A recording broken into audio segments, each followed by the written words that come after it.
deed, and greetings unto you, beloved and holy friends. Thank you for joining me again on another conscious evolution, another opportunity for us to talk about reimagining ourselves, reimagining our worlds, reimagining our work, reimagining the way we go about our business,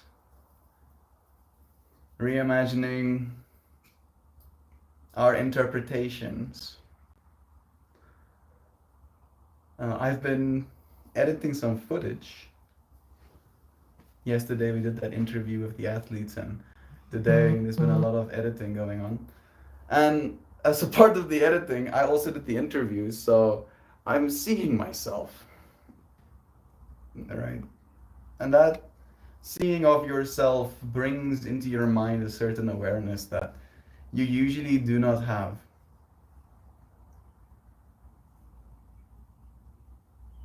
And I find myself correcting behaviors now because of the way I've seen myself.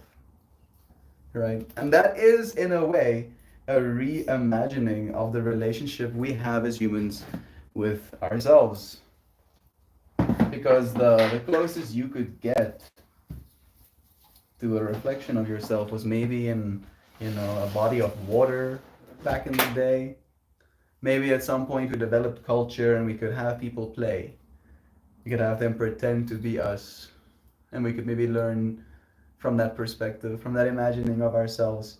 But being able to see yourself in video, getting to see yourself nervously tick, getting to see yourself do things that you don't like, to say it in so many words, makes you reimagine the way you see and the way you feel you have been seen. Maybe that's the real crux of the problem for me, at the very least.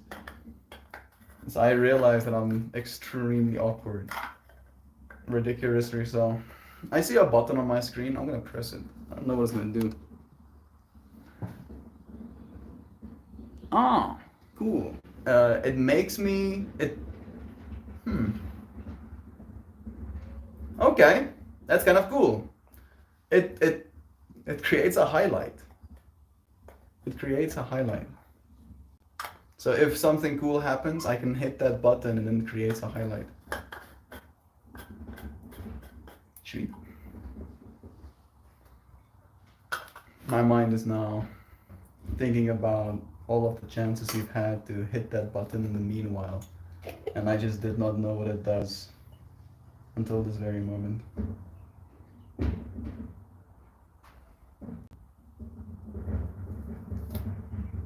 I'll just take a piece. There it goes.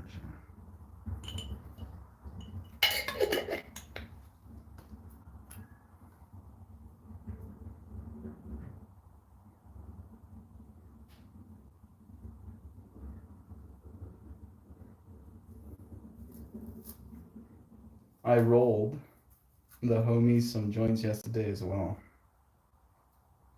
And both of them lit up right there.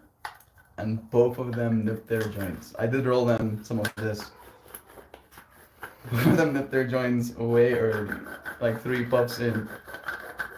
And one of the friends sent me a message last night being like, I smoked the rest of that joint and I'm feeling boss, was the exact words. Poor little nug. A bit rough though. Are those leaves still on it? Yeah.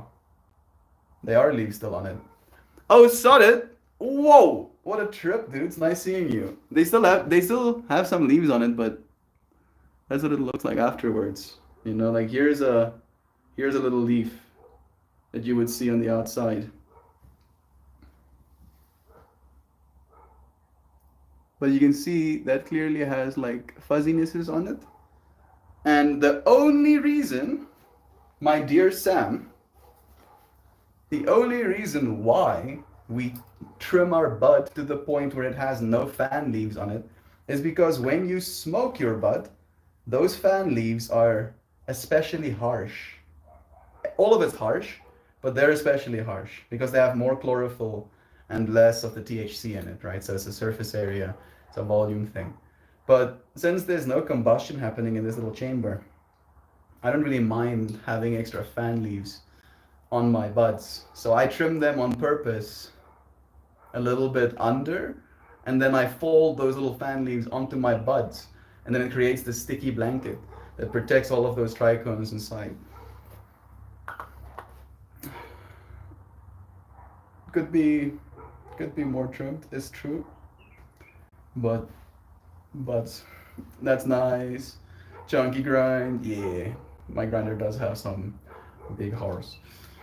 Well, for the last few years, I was sacked from my career for not participating in the jibby jabs. I haven't had much else to do but reimagine my life. That is an interesting point you're making, Sudden. What does that reimagination look like? Surely you still have the skills from your old career. I got sacked from my career. What career were you in? If you're comfortable with talking about that. Because I'm okay with having this conversation if you are. Reimagining our world. Right? That's the other extent of it. Because our world is changing. Choices have consequences. This is true. And the choice that I am about to make of adding heat onto the sidewall of this and then to see if it does anything will have consequences too. I'll probably know about it. And so will you. IT analyst, mainframe, only work from home.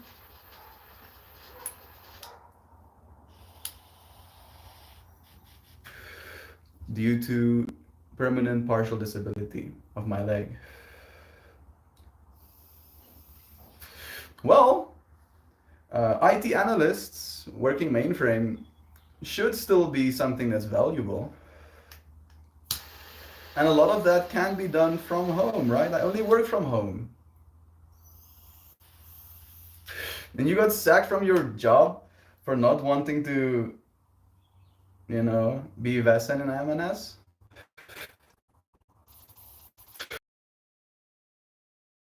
Seem a little bit unfair. But at the same time, also know that a bunch of these IT companies just fired a bunch of employees under all of these, like technicalities. Oh, you should come and work in the office. No, I don't want to. Then you're fired, right? Actually, they wanted to fire you, but they wanted to make it easy, right? And it's the same thing probably with that as well. The IT world, the IT world is not going to shrink anytime soon.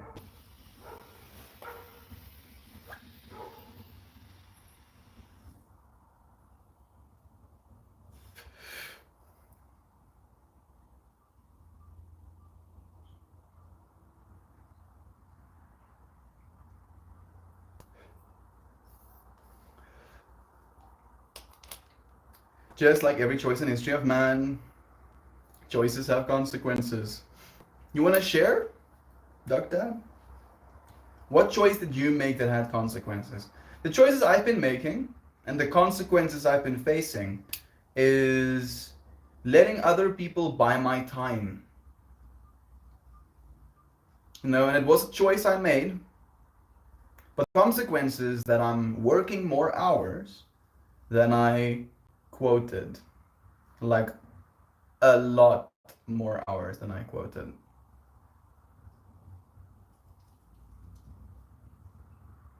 And my mind is in some way like I'm technically, and this is maybe I do have a certain level of hubris that's not good for me, maybe. But in acknowledging that, a part of me wants to ask for more money, despite the fact that I'm technically on a 3 month probationary period, right? But I feel like already, having paid attention, I am adding value. I am. my eyes are spotting the value that is being added. But, but,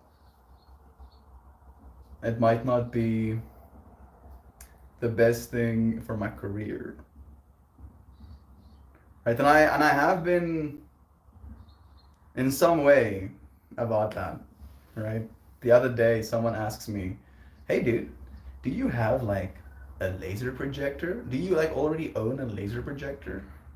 This friend of mine wants to, you know, have like a chill area, and he wants to have it like lit by a lighting specialist. And your name came up, and I'm like, yeah, I can do stuff like that. I don't have a projector. What's your budget like? Right? And then dead silence, because there's no budget, and I am expected to just kind of make it happen. And I like the fact that I'm a person that can just kind of make it happen. But at the same time, making it happen costs time, costs effort, costs money, costs actual money. And it's like there's a little bit of a dissonance of the nice to haves within the community sometimes, and the willingness to actually award the people that bring the nice to haves into the world. Right? Choices have consequences. The choice of being very friendly and nice comes with the consequence of people expecting things, expecting more. I'm just waiting for the alien invasion, then the restoration of justice in the world. You too. Apparently, that's coming in the year 2027, right? So we still got like 3 years, bro. 3 years is a long time to wait, though. I'm not waiting 3 years, just chilling. I have a hard time chilling for 3 minutes. So I did take one of my ADHD medications today, and I sat down at 9 a.m. and I started working, and then by 12 a.m. I was done with the first piece of work. Technically the second, but the second was already mostly done, and I was done with that first piece. And then, like, I've literally just spent 3 hours continuously making it happen, kind of vibes, right? And I'm like, okay, I'm gonna just chillax for a little bit. And I walk outside my little nook, my computer nook. And I go outside for a bit, and I'm like, yes, outside, nice. And I'm just like encumbered by this deep sense of, I want to go do more work. Do more work now. How about do more work? And it's this duality of,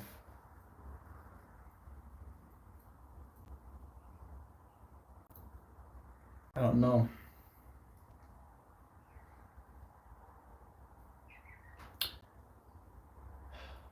I want to use the words like almost complaining about it in your own mind. Complaining about things in your own mind.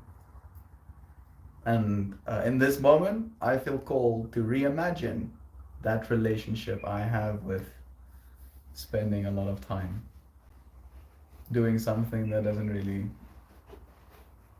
interest me necessarily. Doesn't not interest me, but I'm very neutral to it, to be honest. And in a way, that is a reimagining of my way of trying to interface with the world. Because I feel I usually try only to do the things that I like and love, right? The pretty things, the dancey things, the weedy things, the conversationally things. And then suddenly, sports seems a bit ajar. A little bit. What? 2027? I could be dead by then. You could be dead by tomorrow, bro. What are you talking about, though? You could also be better than ever. You could be twice as fit by then. Alright? How about you reimagine? How about you reimagine the year 2027 for yourself? protest chant. What do we want? Alien invasion. When do we want it? Now. You've been already called, bro. All you have to do is hold in your mind the open invitation. And as I say this, I see a peacock. But like on a psychedelic flower. Peacock. Very nice. The aliens are already here. You just have to rogue. You have to rook your eyes and see them. Don't look at that one. The aliens came already, observed and determined there to be zero intelligent life on this planet. There's a spider. Oh man, he's missing some legs. Can you run that way, bro? You're like big enough to be in my discomfort zone of how big spiders are, to be if I'm gonna ignore them or not. Right? Like he was about that big. Like bigger than the tip of a finger, right? Like at that point I'm like and I won't just like slay him, didn't slay him, I just redirected him like, okay, no, you go that way. He probably got hunted by one of those lizards. That's why I was running, I'm sure. No intelligent life on this planet. Can't say I blame him. We're kind of a dumpster fire. I mean, if they had to look at our collective, right? And that's like the three body problem as well.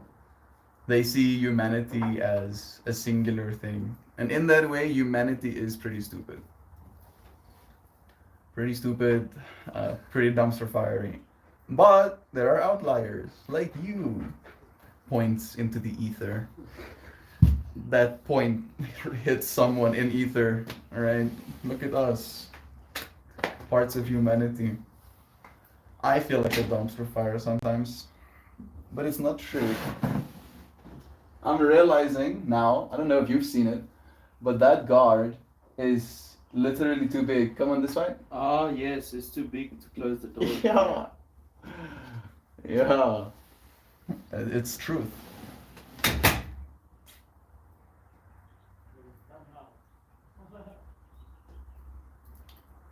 Oh. People not following the instructions when assembling buildings. Talking about dumpster fires, right? They outlawed a plant but legalized piracy to protect the upper class.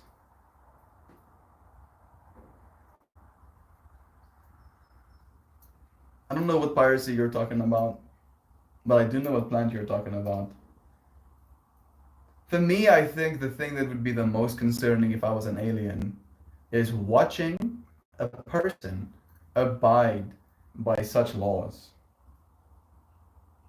Right? And again, we just talked about the whole choices and consequences thing with Takta. But at the same time,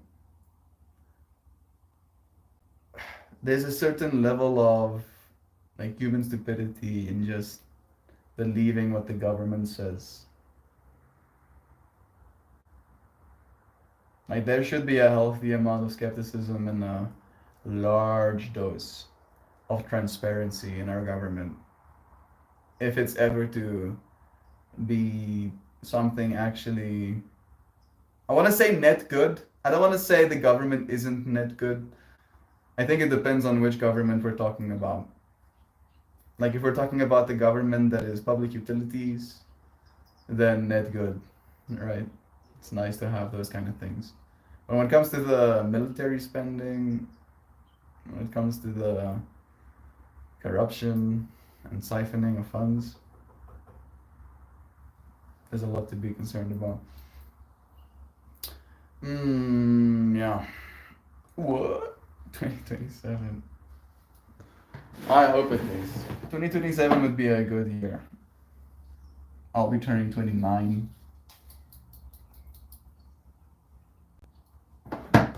Just before I turn 30, my whole world gets absolutely melted. It feels very appropriate. And then I turn 30 the next year in this new world of aliens existing. Aliens not only existing, but aliens being among us. Aliens trading with us. Aliens giving us technology, hopefully. Can get some technology for these aliens. Please, aliens. Maybe the aliens that will arrive will just be the cybies, as I like to call them. The cyber beings.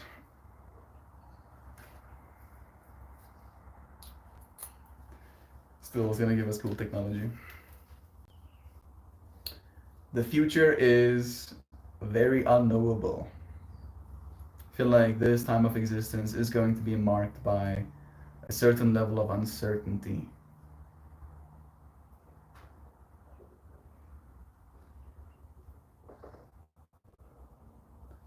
But that's a good thing. If you're a storyteller, hey, Jovan is here. Love you. If you're a storyteller, if you're a explorer of experience, if you're curious, novelty is usually a good thing. Howdy partner, Sam Solid Duck, maybe still tunes, how's everybody? And of course, Mel. But that's implied. You were here. It's nice having you. They might give us the probe, bruh. Maybe the probe feels bright, dude. I'm gonna stop this line of conversation. There's like literally no reason to probe a person. There's no scientific reason to probe a person.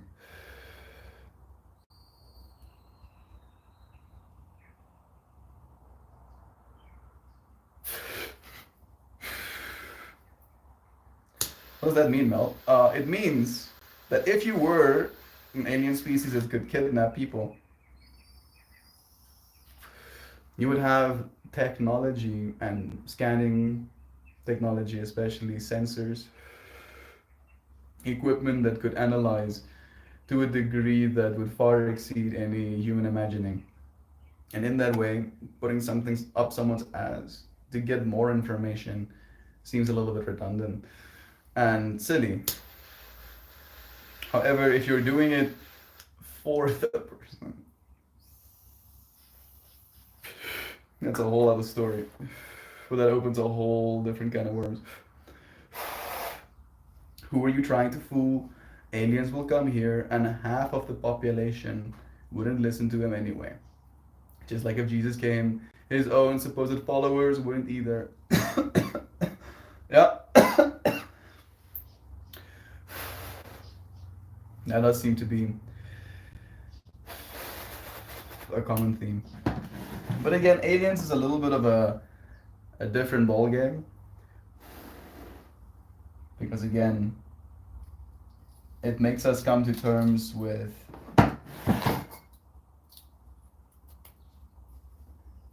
the fact that we're not actually special.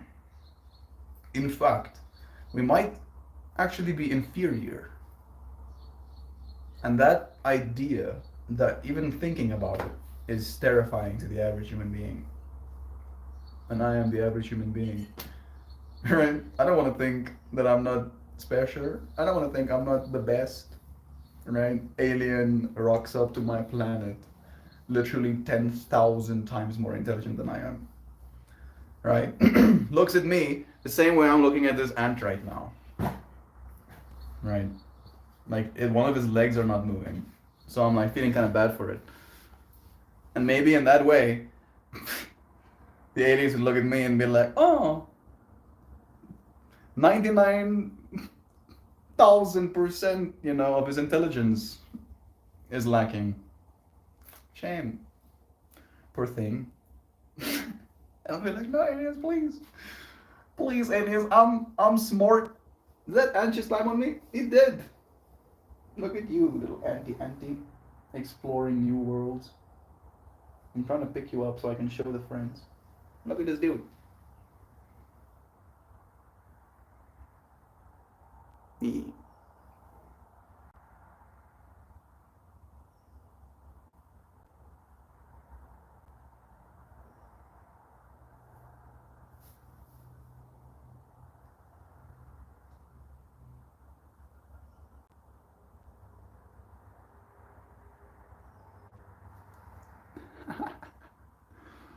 Alright, Mr. Ant.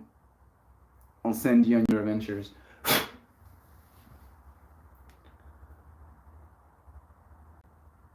And then he's still walking.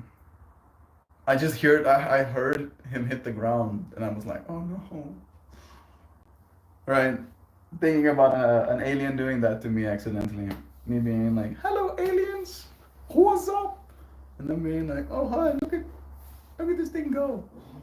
Look at it moving stuff. Oh, neat. And then it goes, and like, flying backwards, breaking every bone in my body. Right now, suddenly I'm like, man, the aliens are really evil, bro. They're so bad. So bad. No, I wouldn't either. May you live in interesting times is a curse, after all. I, I feel like in that way, all of us have been cursed. These are interesting times. Giovanna, I got the crap scared out of me by an owl I'd never heard before. A northern hawk owl. Look up the sound. It's terrifying. Which I think I can probably use Google of YouTube. That northern hawk owl sound.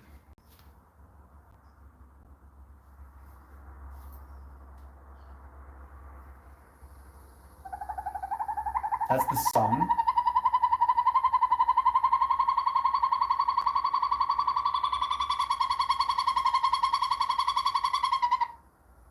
Did that scare you? Was that one? Could be pretty terrifying if you don't know what that is. And suddenly that sounds your environment. What the fuck is that? Maybe that's the one? That's the first call?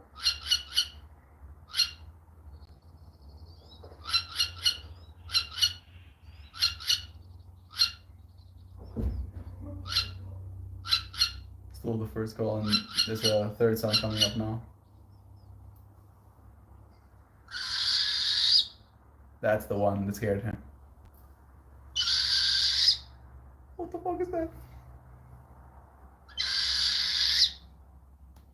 Very cool, very interesting.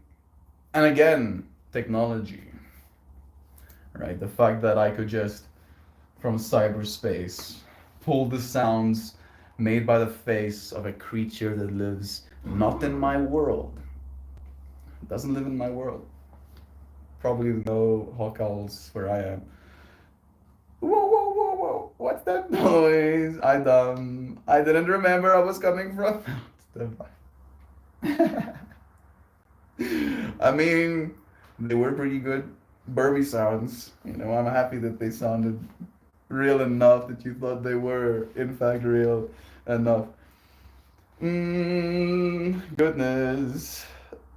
I, for one, welcome the proud. Please, bro, my mind. My mind! Blessed are those who are persecuted for the sake of righteousness, for theirs is the kingdom of heaven. And they put him right back in the tree. Yeah. Yeah, probably. Dr. Goodness, did you get to see it? I have never seen or heard one in the wild. The aliens would be like, we saw this all on your TV shows. We just figured you wanted the proud. And some people will. And they will have different relationships with the aliens than I will. I'll smoke a joint with the aliens, but I'll be like, no, no thanks. No probing for me, thank you. Keep the probes. Oh, the aliens would be Douglas again. I mean, we study things by hands of observation mostly. And so I think the aliens would probably be like, show me what you got. I want to see what you got. Yeah. I think you were right in that. I would throw a show. I would be like, oh yeah, aliens? Okay. Bet. Bet. There would be music. There would be dancing. There would be lights and screens. There would be air conditioning. There would be scents of all delicious varieties. There would be food.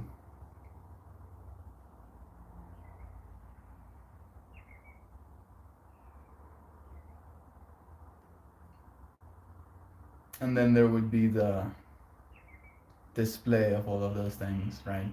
The way you bring them together. A lizard is watching me in the corner. Hey, dude, I see his brows. Yeah, I'm standing in the sunlight. Wanna come down? Let me show you the lizard is watching us.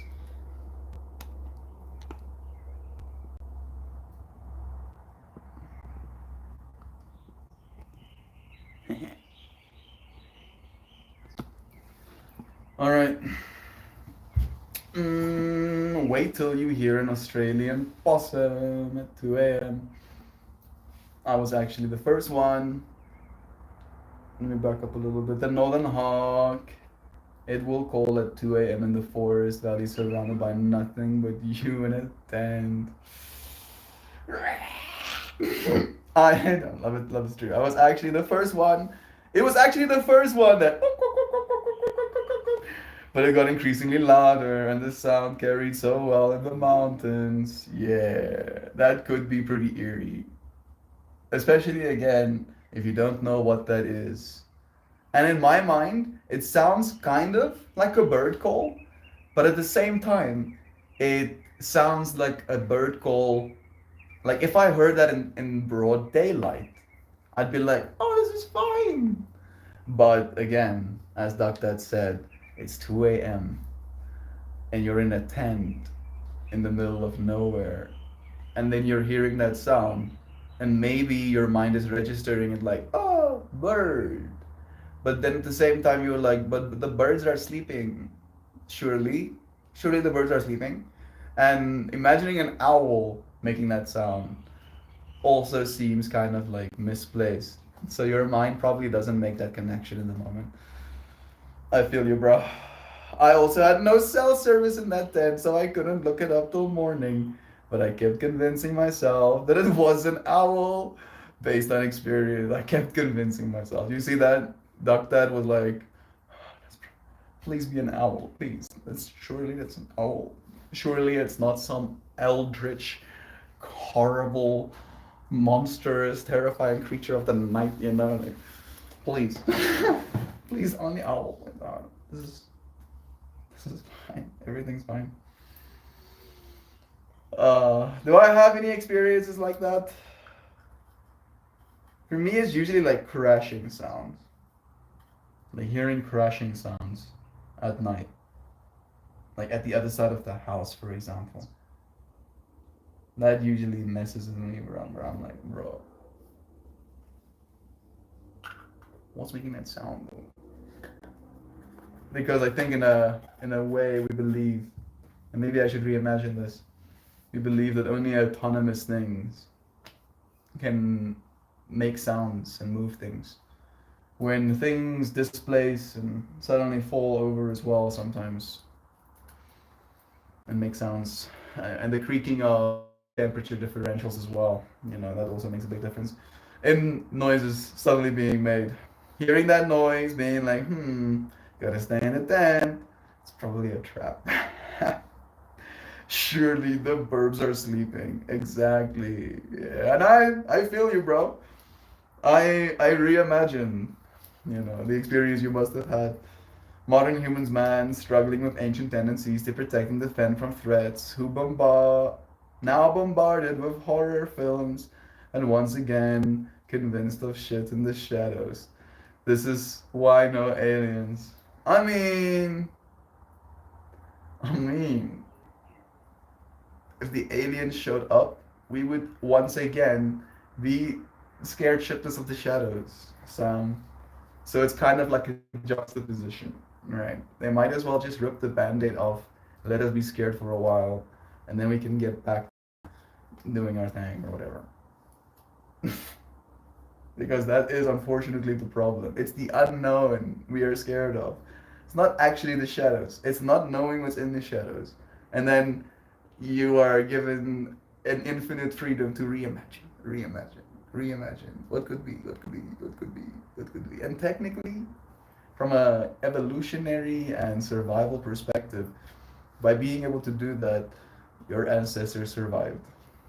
So it's not like the aliens can be like, actually, you shouldn't be doing that.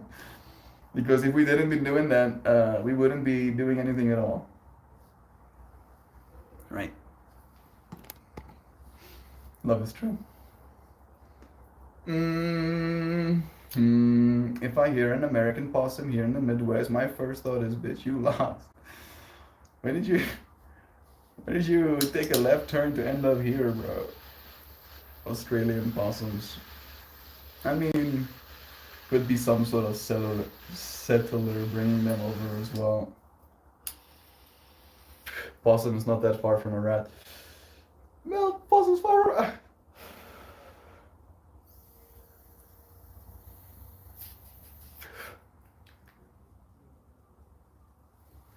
This is gonna be my last one. And then I'm gonna pull a card.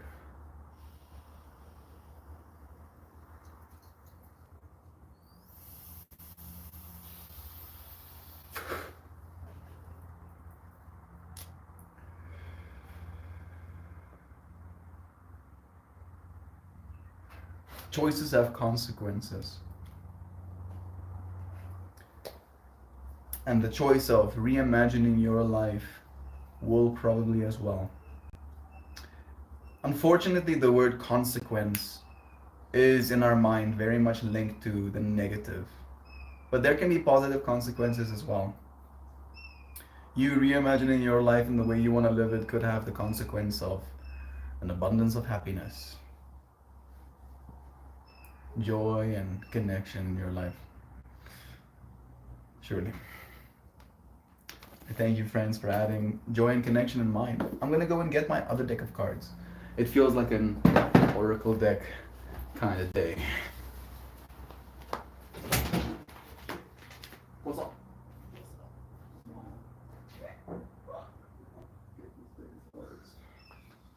If I just moved that thing, I would have been breaking more.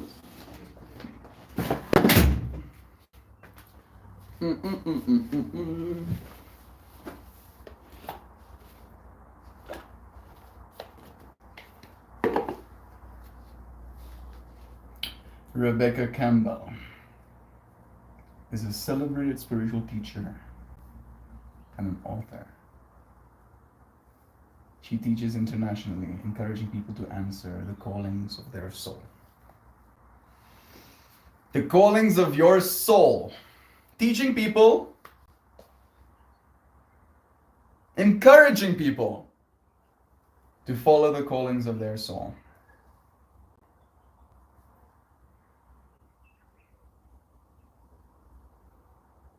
Reimagining your life when you follow the calling of your soul.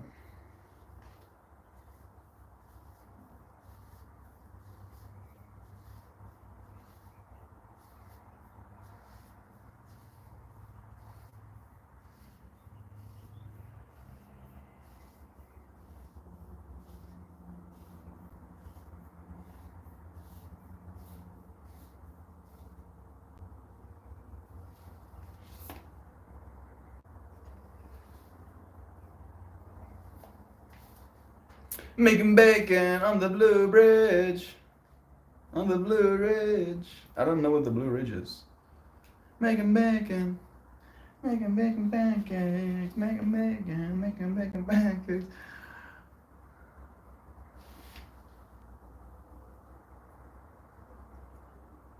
The crumbling.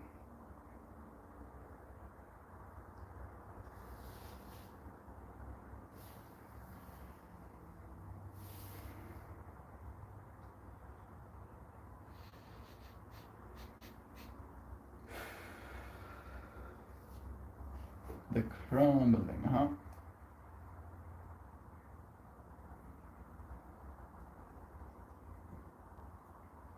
I'm admiring how nice these prints are, actually.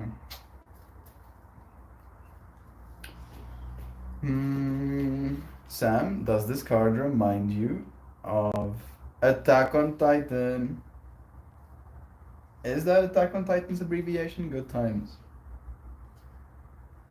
It does? Now that you say that, put very much the Attack on Titan aesthetic in my mind. Even with the way the land looks and the way it's sprawling into that.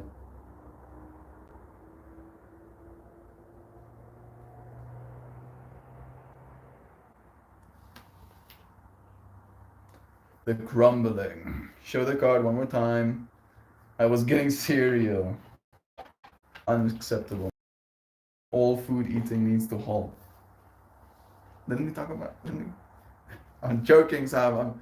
Sam was like, "Bro, don't you start with me. I'm not. I'm putting it down right now." Akume no co vibes for sure. Hey, Fit here with us as well. Bless you, friend. Joe, love is true. He's here. It's nice having you, friends. One more time of me showing you, and then we're going to read what it means. Woo! The crumbling. What are you holding on to? It's asking.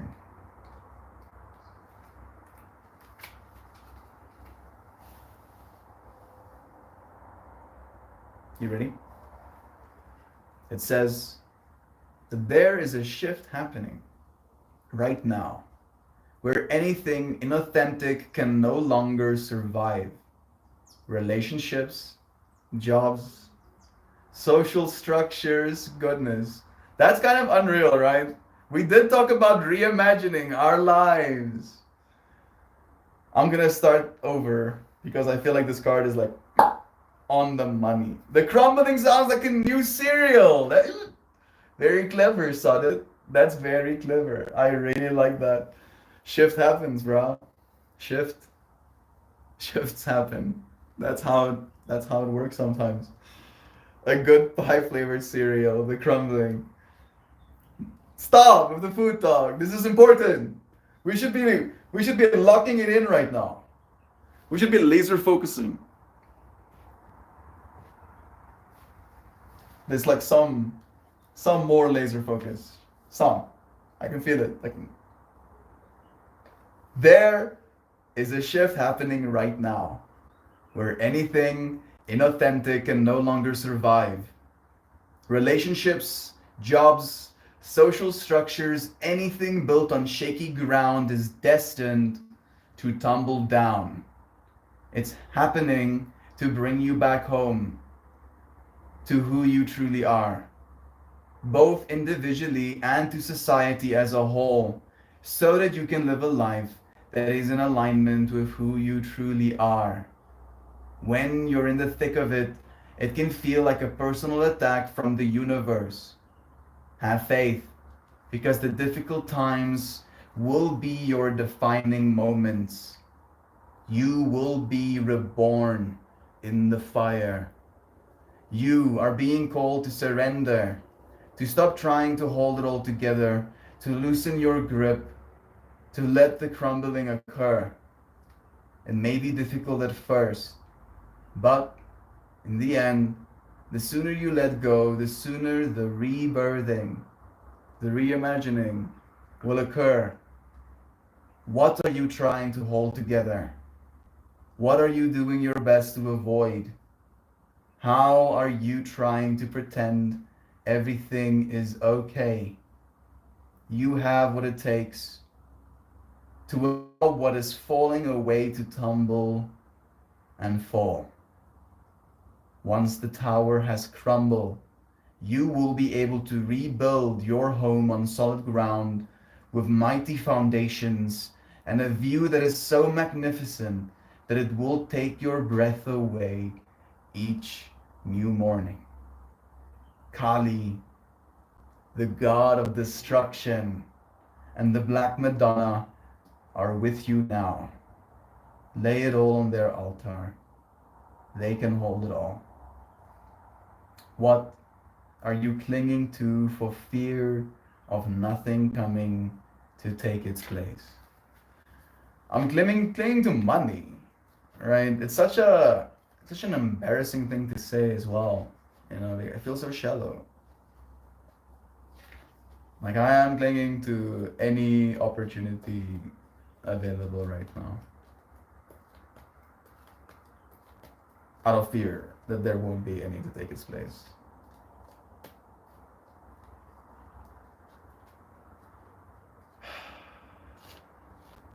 And it's not like a direct suffering thing. It's more of a mobility thing, right? Where I do feel kind of stuck. I've been like on the same exact point. I'm gaining in skills and experience, but but that's like it right now.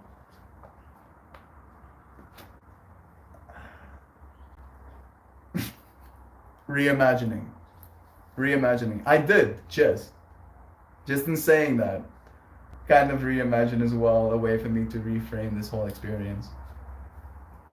I am gaining so much skill and experience right now, and in this pursuit, uh, like you start having these wants because it becomes a very real. I'm doing this work, right? And in having this thing, this work becomes easier. It's like having a nice shovel. If you're gonna be digging holes all day, having a nice shovel would make a difference, right? If you're a woodworker, having a nice Japanese saw is gonna be an absolute asset, right?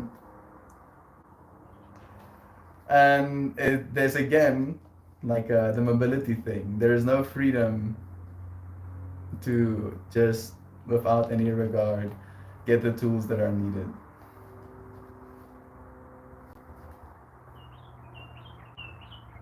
And maybe that's again an impatience thing.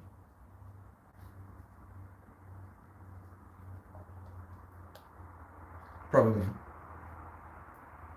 Probably.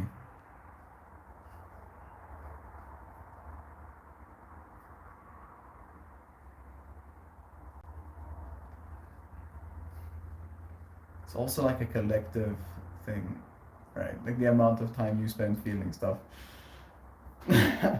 Yeah, I wonder if there's a market for curried donuts. Gross. Yeah, you did use the. I said curry donuts. They could be a big thing in India. I mean, maybe you can like go for a curried bagel. In that case, I won't take offense, but curry donut sounds like an abomination. I think the crumbling sounds like the metal album an edgy group of teenagers wrote. Wait, you guys all like food too? You know, I I I love it, bro. I love it so much that if I stop, I'll probably die. I'll probably die, dude. I don't know how long I could go without food. It's like one of my favorite things. Yeah, that's probably another reason why the aliens are like, yeah, these creatures still need a lot of time to evolve. They're still eating food and stuff, bro. What? They're doing what now? Yep. How? How are they doing it?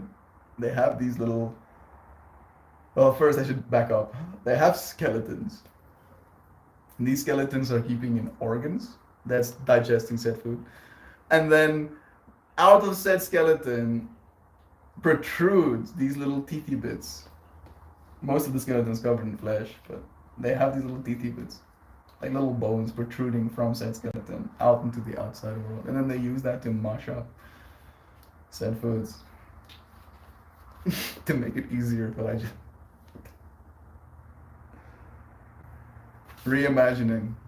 What does the world look like without eating? You know, like really thinking about that. If we could, in the morning, like like a habit, like you brush your teeth, you take a multivitamin, and then you drink a glass of something, and then you go about your business, right? Like, and that literally is your food, right? That glass of whatever you drank. I don't think it could be with like a fat-based system and some proteins and efficiency. You could literally get all of your calories in a single drink. You could. It would be like very fat forward, very very fat forward. Like half of that glass might just be fat, but it would be emulsified in a way. and it would taste great. You would love it. You probably would love it. But then that's it. That's it, right? It's like boom, calories in. Now we go about life. It would be significantly healthier for us. But so much of our culture right now and our society is based around our food and sharing a meal, going out to eat something. Like there's a lot of layers. Melt loves food so much. He'd prefer that we don't discuss it so loosely. Yes. Thank you. Thank you. Suddenly puts on fedora. Yes. Just to like add to the layers that you're adding to Sam. It's perfect. It's more like a distraction thing.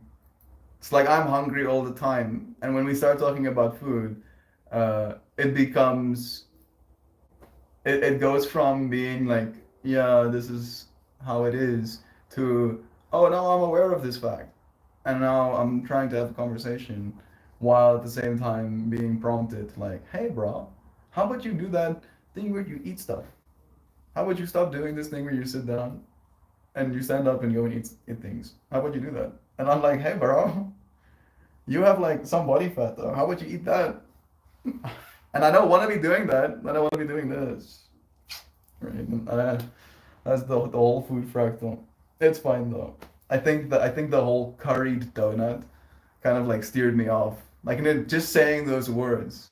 Maybe that could be the hack. I just say curry donut 5 times in a row, and then I don't have to think about food anymore, because the idea of a curry donut completely ruins my appetite. If there's a curry donut, I'm sure Voodoo Donut in Portland has done it. Maybe. They probably make a bunch of flavors and you know. What would a world without eating look like? Africa. Bro, you can't say shit like that, dude.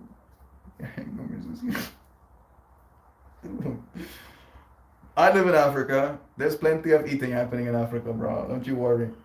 Like, there is plenty of starving happening as well, and there's no reason to make light of that. But we get to eat food. I don't know why I feel so defensive for Africa. Like fucking hand out. Don't you start with me now. Africa says we food all the time, bro. But things I did with the grilled cheese yesterday was absolutely stop it, Sam. you now you're pushing. Now you're pushing it. It's being pushed. Don't you talk about my food that way. That's also the other side of the fractal, right? Because there is this thing that needs to eat, and then there is this outside, some of which is edible. And on a technical level, there are more things edible than we eat.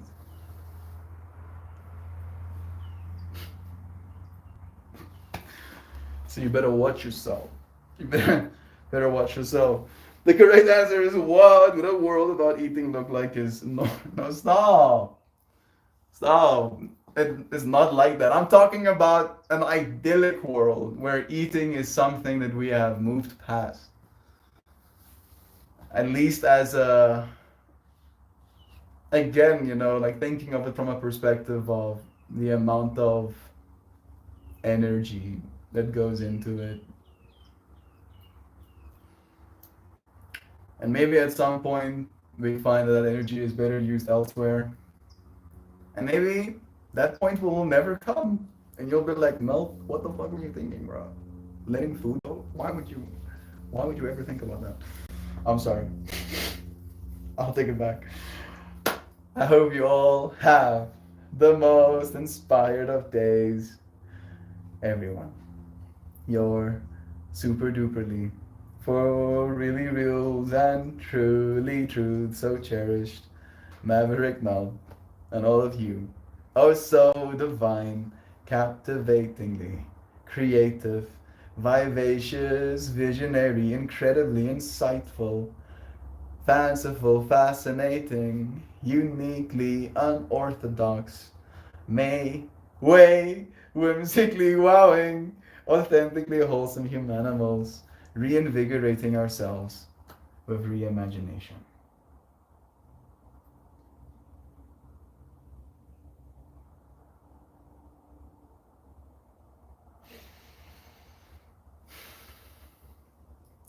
As I closed my eyes, I saw a smiling face that had a big old nose.